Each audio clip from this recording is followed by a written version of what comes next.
Hi,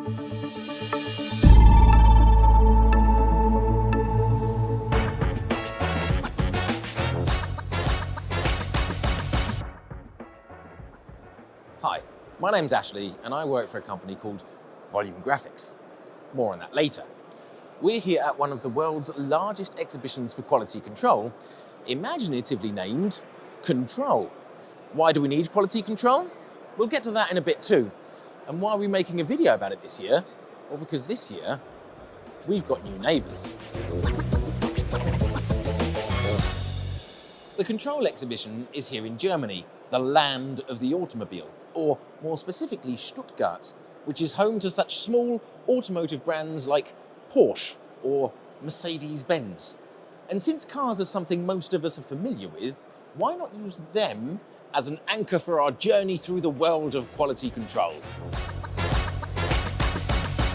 So two things set German cars apart as this automotive technology became more ubiquitous.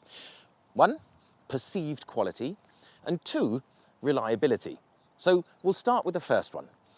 Everybody's familiar with sitting in a car, driving down a bumpy road, and everything rattles, squeaks, creaks, but not in all cars. Not something you'd associate with a Mercedes, for instance.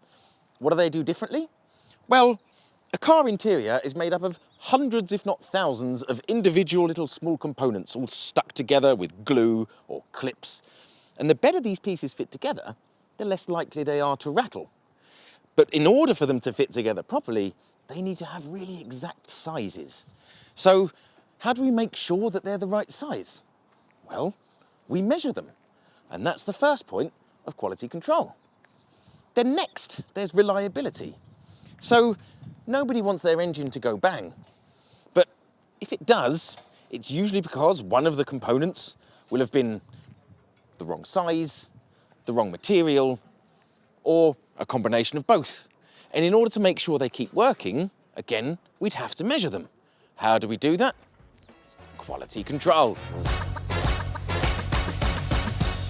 We at Volume Graphics have been working with these automotive companies for years to reach their quality goals, using a technology called X-ray computed tomography, or CT.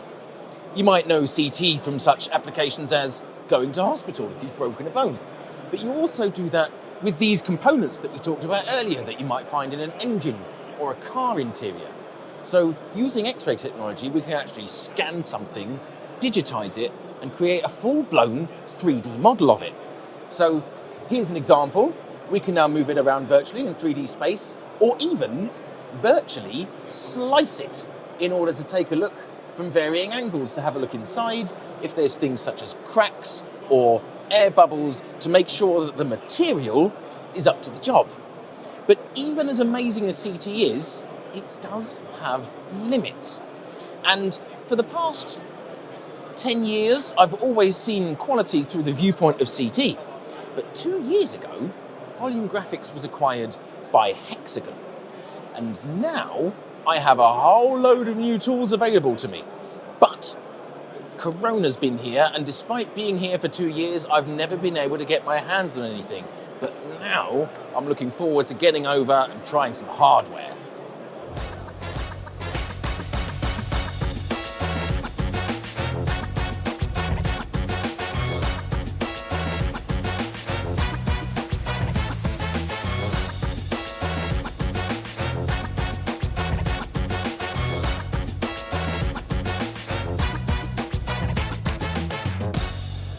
If I were to ask you, how do you measure something? You'd be absolutely right if you said tape measure or ruler. But then the next question is, how do you know the ruler's right? Well, this is the beginning of the rabbit hole known as metrology, not to be confused with meteorology. And metrology is the art of measurement. And if we're talking about accurate measurement, this here is the Mac Daddy. So this machine is where everything begins. All of these other measurement devices need to be calibrated, but this is the one that calibrates the calibration pieces. So this thing here can measure something accurate enough to 3/10,000ths of a millimeter. which is basically as accurate as you can measure things without using specialized scientific equipment. So if you really want to know how something looks and what shape it is and what size it is, this CMM, or coordinate measuring machine, is the real one to do the job.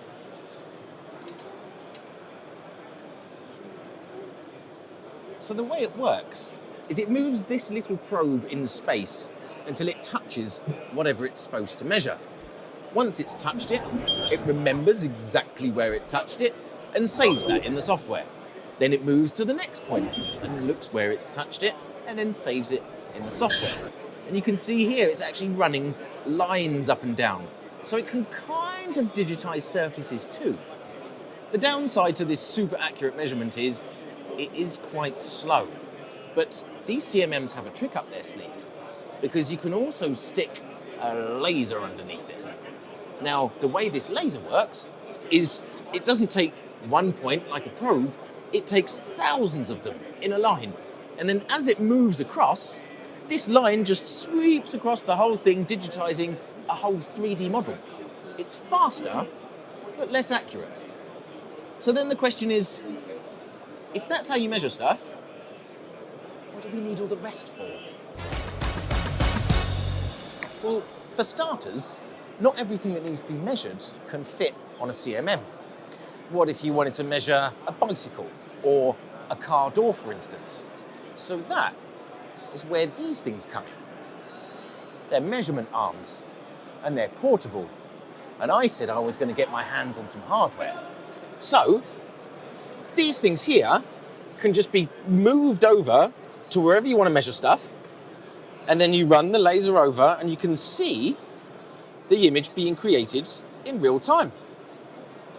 And it feels a little bit like spray painting.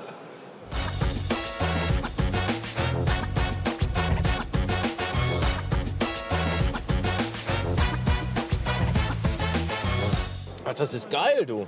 Habe ich dir ja von Anfang an gesagt? We just mentioned the advantage of being able to hand move something, right? So you don't need to program it. Okay, well, we'll turn that on its head for a second and say, what if you wanted to automate this process?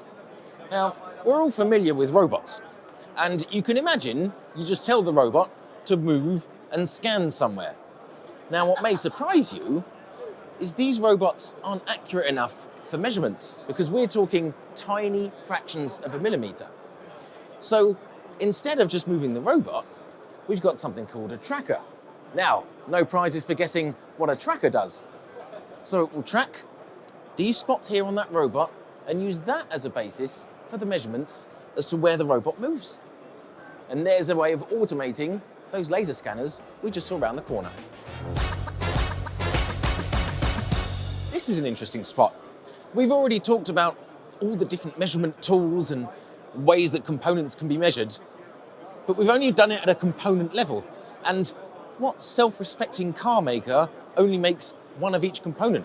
They'll make hundreds or thousands or even millions. So what do we do with all the rest of them? Well, something needs to keep an eye on all of these things that are being measured. And a lot of them can be measured because it'll all be automated. But then what do you do with that data? You need to see, are things getting worse or better? And if they are getting worse, what do you do about it? Well, software like this can see when things start going wrong and then talk straight to the production machines and fix those issues without even any human intervention. Clever stuff.